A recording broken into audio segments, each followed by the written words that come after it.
ये 6 साल के बच्चे सरगई की जिंदगी की सच्ची कहानी है, जिसने वर्ल्ड वॉर 2 के वक्त जर्मन्स के खिलाफ युद्ध किया। ये कहानी वर्ल्ड वॉर 2 के वक्त की है, जब एक तरफ जर्मन की सेना थी और दूसरी तरफ सोवियत संघ की सेना। इसी माहौल में हमें एक गांव में एक घर को दिखाया जाता है, जहां पर 6 साल का बच्चा सरगई सो रहा होता है। तभी उसका दरवाजा कोई नॉक करता है। जब वो दरवाजा खोलता है तो वहां पर उसकी पड़ोस में रहने वाली आंटी होती है। सरगई पूछता है कि मेरी मॉम और मेरा भाई कहां पर है। वो बताती है कि जर्मन्स ने हमारे गांव के ऊपर हमला कर दिया और अब तुम्हारी मॉम और भाई इस दुनिया में नहीं रहे। वो उसे खिड़की से बाहर भेजती है और कहती है कि तुम यहाँ से भाग जाओ। सरगई इस जगह से भाग जाता है और तभी सरगई की आंट को भी जर्मन सैनिक मार देते हैं। सरगई अपनी जान बचाने के लिए जंगल में भाग जाता है। हालांकि वो मात्र 6 साल का बच्चा है, लेकिन वो बहुत ज्यादा बहादुर होता है, इसीलिए वो डरता नहीं है।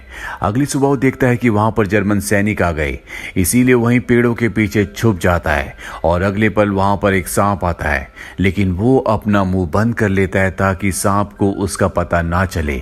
वो सांप से बिल्कुल भी नहीं डरता और जब जर्मन सैनिक वहां से चले जाते हैं तो सरगई उस जगह जाता है जहां पर जर्मन सैनिक खाना खा रहे थे।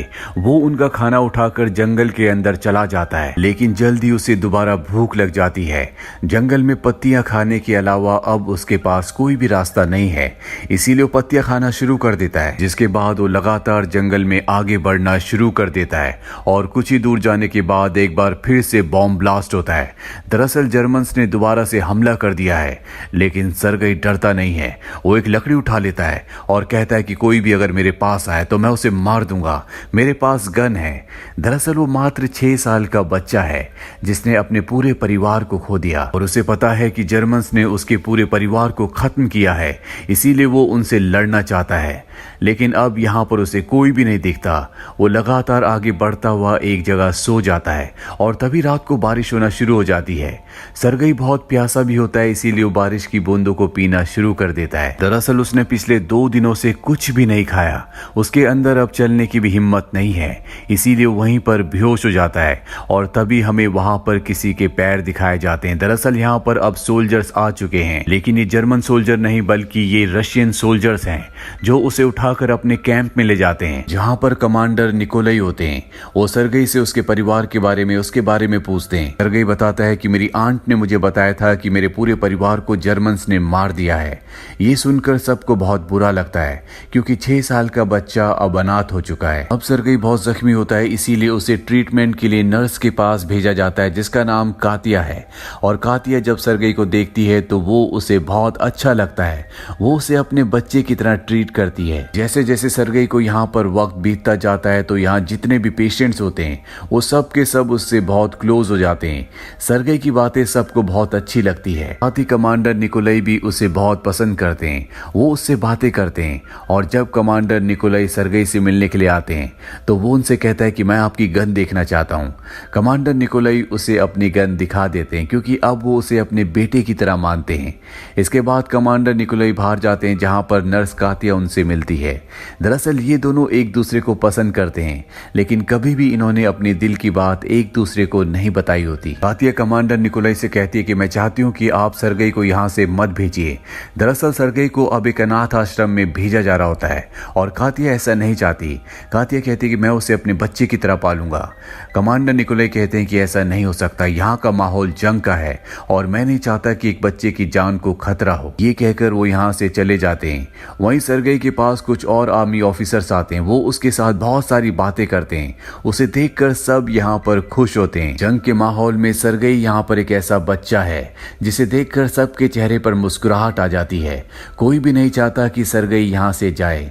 सब उससे बहुत प्यार करते हैं। अगली सुबह यहाँ पर जर्मन सैनिकों की एक टुकड़ी आ जाती है जो इनके ऊपर हमला कर देती है। ये सब के सब बहुत बहादुरी से उन सब से लड़ते हैं और इस मोर्चे को अपने हाथ से नहीं जाने देते। अब यहाँ पर कुछ और दिन बीत जाते हैं और वो दिन आ जाता है जब सरगई को यहाँ से अनाथ आश्रम भेजा जाना है। उसे लेने के लिए आर्मी का एक सोल्जर कमांडर निकोलाई के पास आता है। कातिया उसे लेकर कमांडर के पास जाती है, लेकिन कातिया यहाँ से चली जाती है क्योंकि वो सरगई को जाते हुए नहीं देख सकती। कमांडर निकोलाई भी उससे बहुत प्यार करते हैं, लेकिन वो उसकी जान को खतरे में नहीं डालना चाहते, इसीलिए वो उसके साथ कुछ वक्त बिताते हैं। कमांडर निकोलाई चाहकर भी सरगई की आंखों में नहीं देख पा रहे होते, क्योंकि वो खुद भी नहीं चाहते कि सरगई यहाँ यहाँ से जाए। कमांडर निकोलाई ने सरगई के लिए लकड़ी की एक गन बनाई होती है। वो उस गन को सरगई को देते हैं। सरगई भी इस जगह से नहीं जाना चाहता। वो गन लेने के बाद वो कमांडर के गले लग जाता है, जिससे कमांडर निकोलाई का दिल पूरी तरह से पिघल जाता है और वो सरगई से कहते हैं, क्या तुम मेरे बेटे बनोगे? सरगई कहता है कि हाँ। और अब सबको पता चल चुका है कि कमांडर सरगई को लीगली अडॉप्ट करना चाहते हैं। उन्होंने उसे अपना बेटा बना लिया है।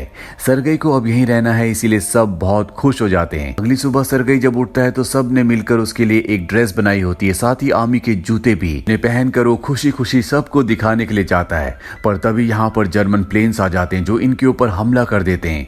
बहुत सारे सोल्जर्स घायल हो जाते हैं।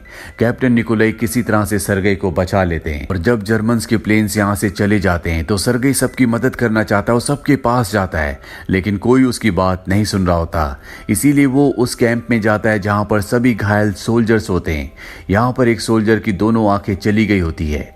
उसके घर से उसके लिए लेटर भी आया होता है और वो सरगई से कहता है, क्या तुम इस लेटर को पढ़ सकते हो? सरगई मात्र 6 साल का बच्चा है, उसे पढ़ना नहीं आता, लेकिन फिर भी वो उसके लिए चिट्ठी पकड़कर कुछ ना कुछ बोलना शुरू कर देता है और वो उसे ये भी कहता है कि तुम्हारी गाय ने अब बहुत सारा दूध देना शुरू कर दिया है।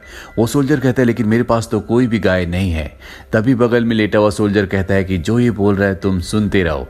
और इसके बाद वो उसका लेटर अपने मन से पढ़ना शुरू कर देता है, जिसे सुनकर सबको बहुत हंसी आती है और जंग के इस इंटेंस माहौल में कुछ पलों के लिए खुशी आ जाती है। इसी तरह से सरगई को यहाँ पर दिन बीतते चले जाते हैं। वो अब बिल्कुल सिपाही की तरह, सोल्जर की तरह रहता है। और एक सुबह जब वो सेविंग कर रहा होता है तो उसके पास 2 सोल्जर्स आते हैं। वो उससे मजाक में पूछते हैं, क्या तुम आज डेट पर जा रहे हो?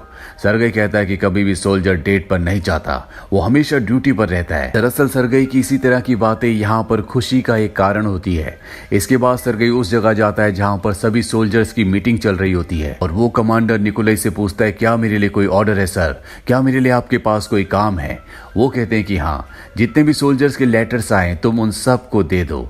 सरगई सबके लेटर्स उन सब सोल्जर्स को दे देता है। ये काम पूरा करने के बाद अपनी दूरबीन लेकर जो सोल्जर्स ने उसे दी थी वो जंगल की तरफ निकल जाता है और तभी वो देखता है कि झाड़ियों के पीछे 2 जूते हैं, यानी कि वो किसी के पैर हैं। वो वापस अपने कैंप में आकर अपने सैनिकों को बताता है, जिसके बाद वहां पर रशियन सैनिक जाते हैं और वो देखते हैं कि ये जर्मन जासूस है। वो उन जासूसों को पकड़ लेते हैं। इसके बाद कमांडर निकोलाई सरगई को शाबाशी देते हैं और कहते हैं कि तुम एक बहुत ही बहादुर सोल्जर हो। अब यहाँ पर सरगई को लीगली अडॉप्ट करने के पेपर्स भी आ चुके होते हैं, जिन्हें साइन करने के बाद अब कमांडर निकोलाई उसके एक लीगल फादर बन चुके हैं। इससे इन दोनों को बहुत खुशी होती है। अगली सुबह एक बार फिर से जर्मन्स इस जगह पर हमला कर देते हैं। कमांडर सरगई को कहते हैं कि तुम्हें इसी जगह बैठना होगा, तुम यहाँ से कहीं भी हिल नहीं सकते। और हमले के दौरान दोनों ही देशों के सैनिकों के बीच में घमासान लड़ाई होना शुरू हो जाती है। इस लड़ाई में इनके रेडियो का, टेलीफोन का जो तार होता है वो टूट जाता है। कमांडर निकोलाई एक सोल्जर को उस जगह भेजते हैं और सरगई भी उसके पीछे पीछे चला जाता है। रास्ते में वो सोल्जर जख्मी हो जाता है, जिस वजह से वो आगे नहीं बढ़ सकता। सरगई कहता है कि मुझे बताओ कि वायर को कैसे जोड़ना है, मैं वहां पर जोड़ कर आता हूँ।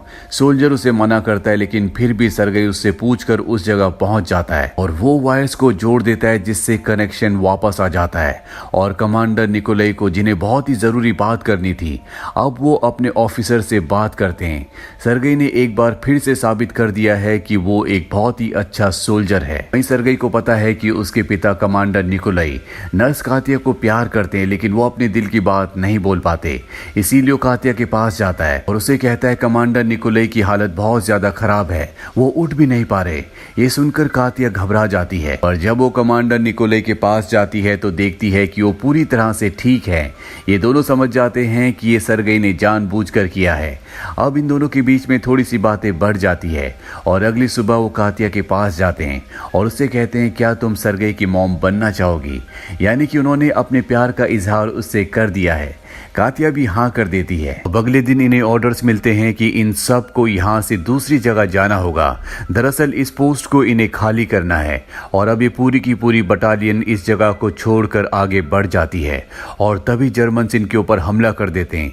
कई सैनिक घायल हो जाते हैं, लेकिन लगभग सभी बच जाते हैं और ये दूसरी जगह पहुंच जाते हैं जहां पर कमांडर निकोलाई अपने जनरल से मिलते हैं। और जब वो उससे बात कर रहे होते हैं तभी यहाँ पर सरगई आ जाता है, जो पूरी तरह से एक सोल्जर की यूनिफॉर्म यूनिफॉर्म में आता है। सबसे पहले वो जनरल कोर कमांडर को एक सोल्जर की तरह सल्यूट करता है और पूछता है आज मेरे लिए क्या ऑर्डर्स हैं। कमांडर निकोलाई कहते हैं कि सब सोल्जर्स को लाइन में खड़ा करो और देखो कि किस किस के जूते फट चुके हैं या किसी को भी कोई चीज की जरूरत हो तो उसका नाम नोट कर लो और इसके बाद हमें रिपोर्ट करो। सर्गेई ऐसे ही करता, वो एक लिस्ट बनाकर अपने पिता यानी कि कमांडर के पास और जनरल के पास आता है और लिस्ट उन्हें सौंप देता है। इसके बाद वो जनरल से परमिशन मांगता, वो कहता है कि मैं चाहता हूं कि आप मेरे पिता यानी कि कमांडर की और नर्स कातिया की शादी की परमिशन दे दे। ये सुनकर कमांडर और जनरल दोनों बहुत हंसते हैं। हालांकि सर्गेई जो कुछ कर रहा होता है वो बहुत सीरियस कर रहा होता है, लेकिन सबको उसकी प्रेजेंस से बहुत खुशी होती है। अब रात को एक बार फिर से जर्मन इनके कैंप के ऊपर बहुत बड़ा हमला कर देते हैं, जिसमें कई सैनिक मारे जाते हैं, कई जख्मी हो जाते हैं। सर्गेई अपने पिता कमांडर को ढूंढ रहा होता है, लेकिन वो उसे कहीं नहीं मिलते। अगली सुबह उसे पता चलता है कि उसके पिता बहुत जख्मी है। वो कमांडर निकोलाई के पास जाता है, जिन्हें देखकर सर्गेई की आंखों में आंसू आ जाते हैं। वो पहले भी अपने पूरे परिवार को खो चुका है और अब वो अपने पिता को यानी कि कमांडर निकोलाई को नहीं खोना चाहता। कमांडर निकोलाई उसे कहते हैं कि कभी भी कोई सोल्जर, कोई मर्द आंसू नहीं बहाता, जिसके बाद वो चुप हो जाता है। कुछ दिनों बाद कमांडर पूरी तरह से ठीक हो जाते हैं और इसके बाद सर्गेई, कमांडर और कातिया ये तीनों के तीनों एक हो जाते हैं।